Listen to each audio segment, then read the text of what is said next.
ஜக்கம்மா வந்திருக்கான்னு சொல்லிக்கிட்டு 5 வருஷத்துக்கு முன்னாடி ஒருத்தன் வந்தான். நானும் அவனுக்கு காசை கொண்டு போய் போட்டேன். நல்ல காலம் பிறக்குது, நீ கல்யாணம் பண்ணிக்கினா உன் புருஷன் கூட நல்லாவே வாழ மாட்டேன், நல்ல காலம் பிறக்குது, உனக்கு ஒரு பரிகாரம் பண்ணணும், நல்ல காலம் பிறக்குதுன்னு சொன்னான். அன்னைக்கு நான் அவனை போடான்னு சொல்லிட்டேன். இன்னைக்கு நான் கல்யாணம் பண்ணிக்கிட்டு 2 வருஷமா சந்தோஷமா வாழ்ந்துட்டு இருக்கேன். ஆனாலும் எனக்கும் என் புருஷனுக்கும் சின்னதா ஒரு சண்டை வந்துச்சுன்னா கூட ஐயோ அவன் சொன்ன மாதிரி நடந்துருமோன்ற பயம் எனக்குள்ள இருந்துகிட்டே இருக்குது. இந்த குடுகுடுப்புக்கார மாதிரி பொய்யே பேசி மக்களை ஏமாத்திட்டு வாழ்ந்துட்டு இருக்கான் பாரு. இவனுங்களை தான் இந்த நாட்டை விட்டு கடத்தணும்னு நான் பேச வந்திருக்கேன். அன்னைக்கு பாரதியார் கனவு கண்டார். பட்டங்கள் ஆள்வதும் சட்டங்கள் செய்வதும் பாரினி பெண்கள் நடத்த வந்தோன்னு அடிமையா இருக்க பெண்கள் எல்லாமே வெளியே வந்து நிறைய பட்டங்கள் வாங்கணும்னு ஆசைப்பட்டாரு. இன்னைக்கு நாங்க வாங்கியிருக்கோம் நிறைய பட்டங்கள். ஆனா எப்படிப்பட்ட பட்டங்கள் தெரியுங்களா? கட்டின புருஷன் செத்துட்டானா விதவன்ற பட்டம், புருஷனை பிரிஞ்சு வாழ்ந்தோம்னா வாழா வெட்டின்ற பட்டம், கட்டியில் ஆடியும் தொட்டியில் ஆடலைன்னா மலடின்ற பட்டம், சரி கல்யாணமே ஆகாம இருந்தா முதிர்கண்ணின்ற பட்டம், சரி எங்களுக்கு விருப்பமானவங்களோட போய் வாழ்ந்தோம்னா ஓடு காலின்ற பட்டம், கொஞ்சம் அதிகமா பேசிட்டோம்னா வாயாடின்ற பட்டம், சரி பேசாமையே இருந்தோம்னா ஊம குசுமின்ற பட்டம். இன்னைக்கு எத்தனை பட்டங்க எங்களுக்கு இந்த சமுதாயத்துல, இத்தனை பட்டங்களையும் இன்னைக்கு தாங்கிக்கிட்டோம். நாங்க இன்னைக்கு பறக்கணும் தான் ஆசைப்படுறோம், சாதிக்கணும் தான் இன்னைக்கு நினைக்கிறோம். ஆனா எங்களை சுத்தி இருக்க மனித மிருகங்கள் அவங்களுடைய பாலியல் கொடுமைகளினாலும் இன்னும் எத்தனையோ கொடுமைகளினாலும் சாதிக்க வேண்டிய பெண்களை இன்னைக்கு சாம்பல் ஆக்கிட்டு இருக்காங்க. அந்த மாதிரியான பாலியல் வன்முறைகளால பெண்களை கொடுமைப்படுத்துகின்ற மனித மிருகங்களை தான் இன்னைக்கு நாடு கடத்தணும்னு நான் பேச வந்திருக்கேன். சபாஷ். இன்னைக்கு நாங்க ஒரு பஸ்ல போனோம்னா அங்க 1000 இடிகளை நாங்க இன்னைக்கு தாங்க வேண்டியதா இருக்கு, 1000 அசிங்கங்களை நாங்க இன்னைக்கு பொறுத்துக்க வேண்டியதா இருக்கு, 1000 அசிங்கமான அசைவுகளை நாங்க இன்னைக்கு தாங்கிக்க வேண்டியதா இருக்கு. சரி இதை போய் நாங்க இன்னைக்கு வீட்டுல சொன்னோம்னா நாங்க என்னவோ இன்னைக்கு ஒழுக்கமா தான் இருக்கோம். வீட்டுல என்ன சொல்வாங்கன்னா, அம்மா சமுதாயம் இன்னைக்கு இப்படி இருக்கு, நீ பொண்ணா பிறந்துட்டியே இன்னைக்கு பொறுத்துட்டு போன்றாங்க. நான் எல்லார்கிட்டையும் கேட்கிறேன், இன்னைக்கு நாங்க பொண்ணா பிறந்துட்டோம், பொண்ணா பிறந்தா நாங்க எல்லாத்தையுமே பொறுத்து போனன்றது இன்னைக்கு சட்டமா? போதும் போதும், பொறுத்து பொறுத்து பொறுத்து நாங்க அடிமையா இருந்த காலம் எல்லாமே போதும். இனிமேலே எங்களால பொறுக்க முடியாது. அதை பொறுக்க முடியாமதான் இன்னைக்கு நான் இங்க பொங்க வந்திருக்கேன். இதைத்தான் சொல்றேன், அடிப்படையில் நீ பொங்கினால் போதாது, பொங்க வேண்டும் என்று நினைத்த காரணத்தால் தான் தங்கு தடையின்றி தமிழ் கொண்டு பொங்கு பெண்ணே என்று சொல்லத்தான் இந்த அரட்டை அரங்கம் உங்களை போன்ற இளம் பெண்களை இங்கே அழைத்திருக்கிறது. இன்னைக்கு மருமகளை மகளா நினைக்கிற எத்தனையோ நல்ல மாமனார்கள் இன்னைக்கு இருக்காங்க.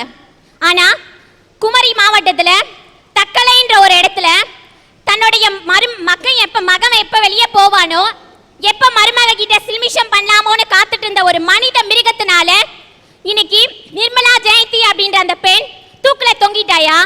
அதுவும் தன்னோட 5 வயசு குழந்தையை விட்டுட்டு. இன்னைக்கு அந்த குழந்தைக்கு 1000 உறவுகள் வரலாம், 1000 சொந்தங்கள் வரலாம், எல்லா செல்வங்களுமே இன்னைக்கு கிடைக்கலாம். ஆனா அந்த அம்மாவுடைய பாசம் இன்னைக்கு அந்த குழந்தைக்கு கிடைக்குமா? இந்த மாதிரியான மனித மிருகங்களை தான் இன்னைக்கு நாடு கடத்தணும்ன்றது என்னோட கருத்து. இளைஞனாக இருப்பவனுக்கு இந்த இளமை பருவம் தாண்டி விட்டால் முதுமை பருவம் வரும். ஆனால் இளைஞனாக இருந்து சாதிக்க வேண்டும் என்று ஒவ்வொரு இளைஞனும் நினைக்க வேண்டும். சத்தார் சிங் என்று ஒரு 12 வயது சிறுவன் இருந்தான் ஐயா. அவன் பஞ்சாபிலே சுதந்திர போராட்ட வீரனாக இருக்கின்ற 99 பேரிலே இவன் 100வது ஆளாக இருந்தான். வெள்ளைக்கார அரசாங்கம் பார்த்தான், 100 பேருக்கும் தூக்கு தண்டனை விதித்தான். அதிலே இந்த சத்தார் சிங் 12 வயது சிறுவனும் ஒருவன். உடனே அந்த வெள்ளைக்கார அதிகாரி பார்த்தான், எல்லோரும் பார்த்தால் இளைஞர்களாக இருக்கிறார்களே, நீ மாத்திரம் சிறுவனாக இருக்கிறாயே, நீயுமா இந்த சுதந்திர போராட்ட வீரத்திலே கலந்து கொண்டிருக்கிறாய், ஆகவே நீ என்னிடம் மன்னிப்பு கேட்டால் உன்னை நான் விடுதலை செய்வேன் என்று அந்த வெள்ளை அதிகாரி சொன்னான் ஐயா. அதற்கு அந்த சத்தார் சிங் சொன்னான், இந்த 99 பேர்களை தூக்கு போடுவதற்கு முன்பாக என்னை முதலிலே தூக்கில் போடு.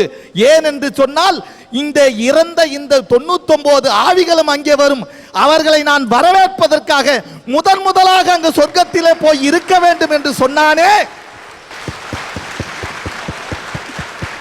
அப்படிப்பட்ட இளைஞனாக நம்முடைய நாட்டு இளைஞன் மாற வேண்டும் என்பதற்காகத்தான் இந்த அரட்டை அரங்கத்திலே பொழுதுபோக்காக திரிகின்ற வீணாய் சுத்துகின்ற இளைஞர்களை நாடு கடத்த வேண்டும் என்று சொல்லுகிறேன்.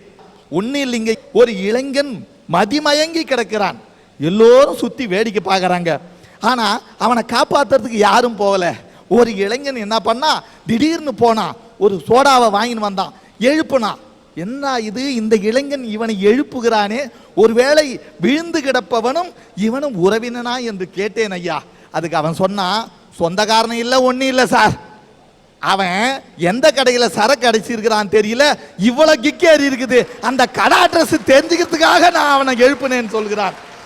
இப்படியெல்லாம் நம்முடைய இளைஞன் கெட்டு போகிறான் வீதியிலே என்று சொன்னால், நாங்கள் எல்லாம் ஆசிரியர், எங்கள் பள்ளிக்கூடத்திலே வருகின்ற மாணவர்கள் எப்படி இருக்கிறார்கள்? பள்ளிக்கூடத்தில் பாடத்தையாவது புரிஞ்சுக்கிறானா? நானே ஒரு நாள் பூமியினுடைய வடிவத்தை பற்றி பாடம் நடத்தணும் சார். இப்படி பாடத்தை நடத்தும் போது என்ன சொன்ன, எல்லா பசங்களும் புரிஞ்சுக்கிட்டாங்க.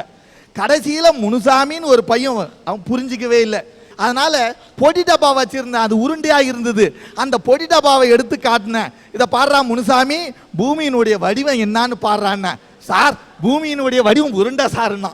திங்கக்கிழமை காட்டினேன் உருண்டன்னா, செவ்வாய்க்கிழமை காட்டினேன் உருண்டன்னா, புதன்கிழமை காட்டினேன் உருண்டன்னா, வியாழக்கிழமை காட்டினேன் உருண்டன்னா, வெள்ளிக்கிழமை என் பொண்டாட்டி வாத்தியார் என்ன அன்னாடம் இந்த பழைய சொக்காய பழைய பொடி டப்பாவை போட்டு போறாள்ன்னு சொல்லிட்டு சதுரமான பொடி டப்பா வச்சிருந்தா. இதை தெரியாத நானும் பள்ளிக்கூடம் போனேன். என் போதாத நேரம் இன்னைக்கு டிஓ வந்தாரு, என்ன சார் பாடம் நடத்துறீங்கன்னு கேட்டாரு. சரி பூமியினுடைய வடிவம் நடத்தின என்ன, எல்லாரும் கேட்டா சொல்லுவாங்களா? ஓ சொல்லுவாங்களா என்ன? என் தலையெழுத்து அந்த முனுசாமியை பார்த்து தான் கேட்டாரு. அடே அப்பா முனுசாமி, பூமியினுடைய வடிவம் என்னன்னாரு. அவன் உடனே என்ன பார்த்தான், நான் பாக்கெட்டை பார்த்தேன், பார்த்தா சதுரமான டப்பா இருந்தது, எடுத்து காட்டினேன். அவன் சொன்னான் பூமியினுடைய வடிவம் சதுரம்.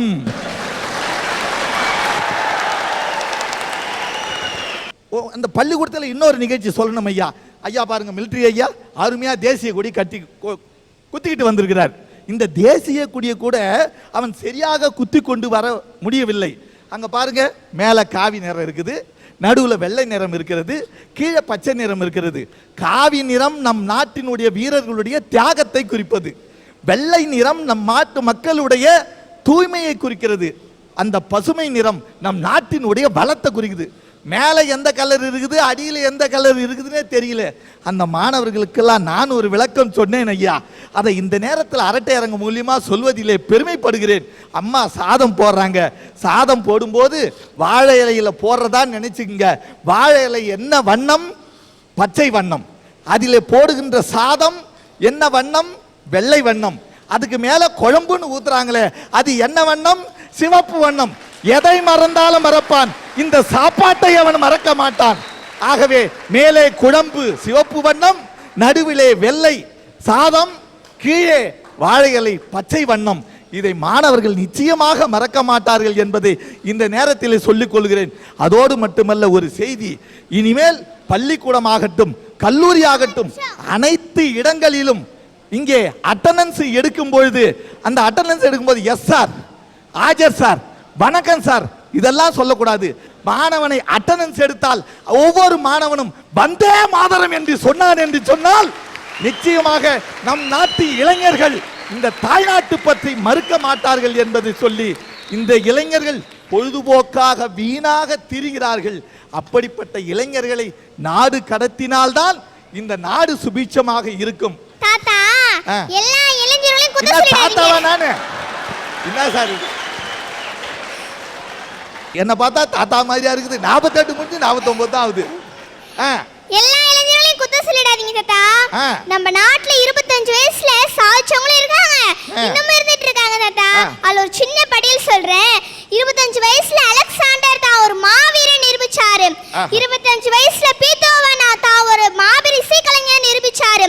25 வயசுல இயேசுநாதர் உலகத்துக்கு அன்பை போதிச்சாரு. நம்ம இந்திய நாட்டுல எடுத்துக்கோங்க தாத்தா, 25 வயசுல பாரதியார் தான் ஒரு மகாகவி நிரூபிச்சாரு. திருவண்ணாமலையில 25 வயசுல ரமண மகரிஷி தான் ஒரு மகா நிரூபிச்சாரு.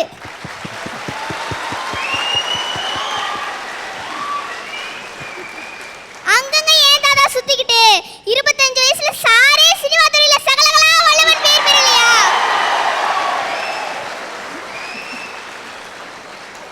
அவர்களெல்லாம் சாதிக்க பிறந்தவர்கள், சாதனை புரிய வந்தவர்கள். நான் எல்லா இளைஞர்களையும் சொல்லவில்லை.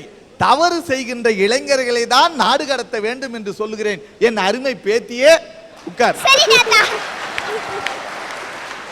அதனால எப்படி ஒரு வாழைப்பழ தாரிலே ஒரு வாழைப்பழம் அழுகினோம் என்று சொன்னால் அந்த வாழைப்பழ தாரை நாம வச்சிருக்கிறோமா? அந்த வாழைப்பழ தாரிலே அழுகிய வாழைப்பழத்தை தூக்கி போட்டு விட வேண்டும். அதே போல எங்கோ ஒருவர் செய்கின்ற தவறுகளால் எல்லா இளைஞர்களையும் நான் குற்றம் சொல்லவில்லை. 4-5 மாதத்துக்கு முன்பு ஐயா நம் நாடானது சேட்டிலைட் என்ற கருவியை அனுப்பி தோல்வியுற்றது. அதற்காக எந்த இளைஞனாவது வருத்தப்பட்டிருக்கிறானா? அல்லது இலங்கையிலே நம்முடைய தமிழர்கள் அன்றாடம் கொன்று குவிக்கிறார்களே அவர்களுக்காக இந்த இளைஞன் என்றாவது வருத்தப்பட்டிருக்கிறானா? அல்லது நம் நாட்டு மீனவர்கள் நம்முடைய ராமேஸ்வரங்களிலே மீன் பிடிக்க போவர்களை இலங்கை சிப்பாய்கள் அடித்து நொறுக்கிறார்களே அதற்காக நம்முடைய இளைஞன் வருத்தப்பட்டிருக்கிறானா? இந்த சாதாரண கிரிக்கெட் விவகாரத்திற்காக இவன் பண்ணாத அட்டூழியம் எல்லாம் பண்ணுகிறானே என்று சொன்னால் அந்த மாதிரி இளைஞர்களைத்தான் நாடு கடத்த வேண்டும் என்று நான் சொல்லுகிறேன் ஐயா. ஒவ்வொருத்தரும் ஒவ்வொரு கோணத்தில் வாதாடினாங்க. நான் மன்னராக இருந்தால் யாரை நாடு கடத்துவேன் என கேட்டால் நான் மன்னராக இருக்க விரும்பவில்லை. ஏன் என்று கேட்டால் மன்னராட்சி கூடாது, மக்களாட்சி வேண்டும் என்பதற்காகத்தான் இத்தனை போராடி ஒரு வெள்ளைக்காரனிடத்திலிருந்து மகாத்மா காந்தி நமக்கு சுதந்திரத்தை வாங்கி கொடுத்திருக்கிறார். இவங்க சொல்ற மாதிரி நாடு கடத்தணுன்றாங்க. இவங்க எல்லாரையுமே நாடு கடத்தினா ஒவ்வொரு துறையிலும் ஒவ்வொரு தப்பு பண்றவங்க இருக்காங்க ஐயா. அவங்களெல்லாம் நாடு கடத்தி கொண்டு போனீங்கன்னு வச்சுங்க, இந்த நாட்டில் 90% அவங்களெல்லாம் ஒரு இடத்துல போனால் அது நாடாயிடும். நல்லவெல்லாம் இங்கே இருக்கானா இது நாடாக இருக்காது. அதனால் நான் என்ன சொல்கிறேன், ஆண்டவனோட படைப்பில் துளசி செடியும் ஆண்டவன் தான் உருவாக்குகிறார், வில்வ செடியும் ஆண்டவன் தான் உருவாக்குகிறார், ஏன் வேப்பம் செடியும் ஆண்டவன் தான் உருவாக்குகிறார். இவையெல்லாம் மருந்துக்கு பயன்படுகிறது. ஆனால் கஞ்சா செடியும் இறைவனுடைய படைப்பில் தான் இருக்கிறது. ஏன் சில விஷச்செடிகளும் இருக்கின்றது.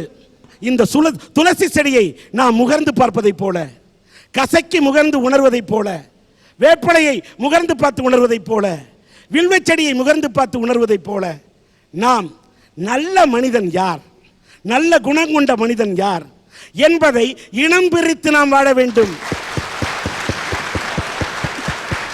இங்க சொன்னாரு கிரிக்கெட்ல இந்தியா தோத்து போயிடுச்சுன்னு இளைஞன்லாம் துடிக்கிறானா, இந்தியாவுக்காக குரல் கொடுக்கிறானா? ஐயா வேதனையோட சொல்றையா, உலக கோப்பையில கலந்துக்கிறதுக்கு அத்தனை நாடு கிட்டத்தட்ட 17 நாடு போச்சு. அந்த உலக கோப்பையில வருமானம் எத்தனை கோடி தெரியுமா? ஒரு 1000 கோடின்னு வச்சுங்க. அந்த 1000 கோடி வருமானத்தில் இந்தியாவிலிருந்து எதிர்பார்க்கப்பட்ட வருமானம் 70%. ஏய்யா, இங்கிலாந்தை விட நம்ம பணக்கார நாடா? ஆஸ்திரேலியா விட பணக்கார நாடா? கிரிக்கெட்டை பாருங்க, விளையாட்டா பாருங்க. இளைஞனே, உன்னிடத்தில் வேகம் இருந்தால் போராது, விவேகம் வேணும். பகத்சிங்கோட வாழ்க்கை வரலாறு தெரியுமா இளைஞனுக்கு? தெரியாதியா? காந்தியை பத்தி தெரியாதியா? கொடிகாத்த குமரனை பற்றி தெரியவில்லை. கப்பலோட்டிய தமிழன் எப்படி இந்த நாட்டுக்கு சுதந்திரம் வாங்கி கொடுத்தான் தெரியவில்லை. மகாகவி பாரதி இந்த நாட்டுக்கு எப்படி சுதந்திரம் பெற்று தந்தான் தெரியவில்லை. சுதந்திரத்தை எப்படி பெற்றோம் என்ற வரலாறு இளைஞனுக்கு தெரியவில்லை. ஆனா நமிதாவோட பிறந்த தேதி தெரியுது, பிறந்த நாள் தெரியுது, இடையின் அளவு தெரியுது, நடையின் அழகு தெரிகிறது. கர்ம வீரர் காமராஜர் இந்த மண்ணை விட்டு மறையும் போது அவர் இறந்து விட்டார். மறுநாள் காலையில் அவருடைய பாக்கெட்டை பார்த்தப்ப 300 ரூபாய் தான் சார் இருந்தது. கக்கன் இந்த நாட்டில் மந்திரியா இருந்தாரு, மண்ணை விட்டு மறைஞ்சிட்டாரு. போய் சேர்ந்தப்ப குடும்பத்துக்கு எதையுமே சேர்த்து வைக்கல.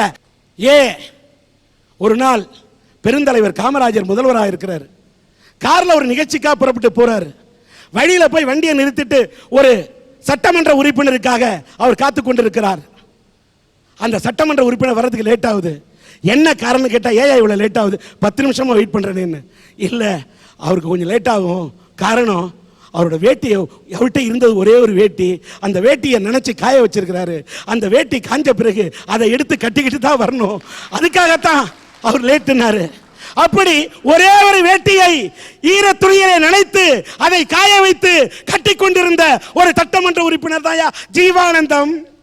அந்த ஜீவானந்தத்துக்காக காத்துக்கிட்டு இருந்த முதலமைச்சர் தாயா காமராஜர், பெருந்தலைவர் காமராஜர். அந்த ஜீவானந்தத்தை போல வாழணும்னு அவரை உதாரண புருஷனா நான் ஏத்துக்கிட்டேன். அவன் கொள்ளையடிச்சான், இவன் கொள்ளையடிச்சான், கோடி கோடியா சேர்த்தான், அவர்களை பார்த்து அத மாதிரி வாழணும்னு ஏன் நினைக்கிற? பேரறிஞர் அண்ணா முதலமைச்சர் வீட்டிலே அளவெடுப்பதற்காக திரைச்சீலை தைப்பதற்காக பொதுப்பணித்துறையை சேர்ந்த அதிகாரிகள் போய் அளவெடுக்கிறாங்க. அண்ணா பார்த்திருக்கிறாரு, என்னன்னு கேட்டிருக்காரு, வீட்டை அழகுபடுத்த சிங்காரப்படுத்த திரைச்சீலைக்கு அளவெடுக்கிறோம் என்று சொன்னவுடன் வேண்டாம் என்று தடுத்து நிறுத்திய பேரறிஞர் அண்ணா வாழ்ந்த நாடு. ஏன் அவரை உதாரண புருஷன் எடுத்துக்க கூடாது? இளைஞர்களே, இந்த மண்ணை எண்ணி பாருங்கள். ரமண மகரிஷி பிறந்த இந்த மண்ணிலே உன்னால் நல்ல மனிதனா வாழ முடியாதா? முடியும். கெட்டதை பார்த்து மட்டும் நாம வாழக்கூடாது, நல்லதை பார்த்து வாழ கற்றுக்கொள்ள வேண்டும். எத்தனையோ இளைஞன் கெட்டு போனா தன் குடும்பத்தை காப்பாத்த ஒரு சின்ன பொண்ணு சீமா பிறப்புள்ளியா? இந்த சீமா நாளைக்கு சீமாட்டியானா கூட இந்த நாட்டை கட்டி காப்பாற்றும் ஒரு தேசத்தாயாக இருப்பாள் என்ற நம்பிக்கை எனக்கு இருக்கு. அதனால கெட்டதை பார்த்து கத்துக்காதீங்க, நல்லதை கற்றுக்கொள்ளுங்கள். ஒரு இளைஞனை பார்த்து கேட்டேன், தேசிய கீதம் பாட முடியலன்ட்டான். ஜனகணமன அதிநாயக என்று தொடங்கும் தேசிய கீதத்தை அவனால் பாட முடியவில்லை. அவன் ஒரு இளைஞன், அவன் ஒரு இந்தியன். சினிமா தியேட்டர் முன்னெல்லாம் தேசிய கீதம் போட்டா கடைசியில் பாட்டு பாடிக்கிட்டு இருந்தாங்க. எல்லாம் சிகரெட் பிடிச்சிட்டு தேசிய கீதத்துக்கு மரியாதையே கொடுக்காம ஏஞ்சி போனான்னு இப்போ திரையரங்கத்தில் கூட தேசிய கீதம் பாடுறதை நிறுத்திட்டாங்க. ஆனால் இந்த அரட்டை அரங்கத்தில் நான் வைக்கிற ஒரே ஒரு கோரிக்கை, இந்த நாட்டில் நாட்டுப்பற்று வளர வேண்டும். தேசிய கீதம் அங்கங்கு ஒலிக்க வேண்டும். அந்த தேசிய கீதம் வேறெங்கோ ஒலிக்க வேண்டும் என்பதை விட அதை இந்த அரட்டை அரங்கத்திலேயே தொடங்கி வைப்போம். அந்த இளைஞனுக்கு பாட தெரியாமல் இருக்கலாம். இங்கே இருக்கக்கூடிய நல்ல இதயம் படைத்த இந்தியர்களுக்கு இங்க இருக்க இந்த சீமாவை பாட சொல்கிறேன். இங்க இருக்கக்கூடிய நல்லாசிரியர்களை பாட சொல்கிறேன். நல்ல நெஞ்சங்களே, நீங்கள் எழுந்து நின்று இந்த தேசத்துக்கு வணக்கம் செலுத்த வேண்டும். நீங்கள் இந்த தேசத்துக்கு மரியாதை கொடுக்க வேண்டும் என்று பாட சொல்கிறேன்.